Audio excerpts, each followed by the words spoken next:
सीताराम અને जय श्री कृष्ण।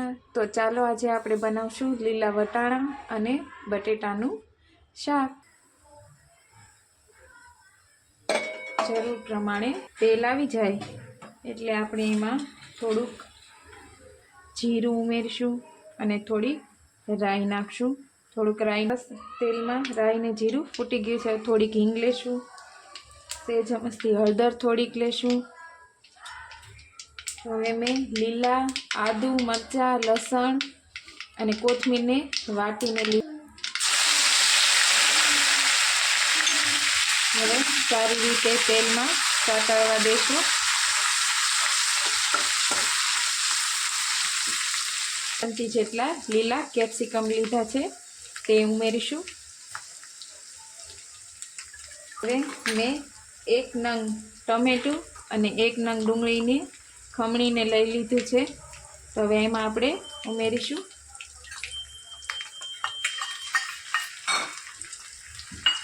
હવે ટમેટા અને ડુંગળીને તેલ છૂટું ન પડે ત્યાં સુધી સારી રીતે એને પણ આપણે સાતળવા દઈશું। 1 વાટકી જેટલું પાણી નાખશું।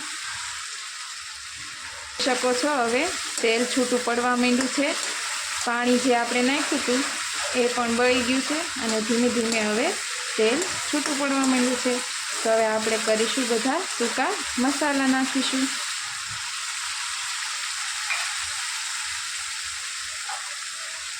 તો 1 ચમચી ધાણા જીરું પાવડર,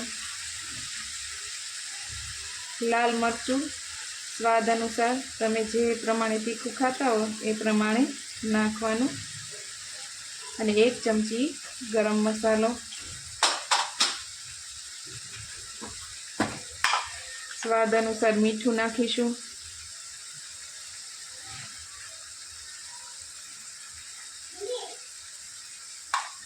સતળાવા દઈશું।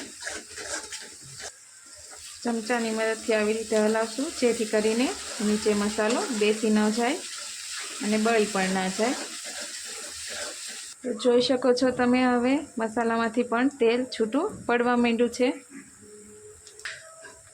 મેં લીલા વટાણા અને બટેટાને બાફી લીધેલા છે।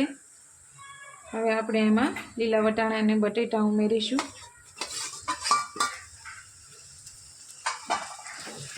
હવે થોડું પાણી ઉમેરીશું।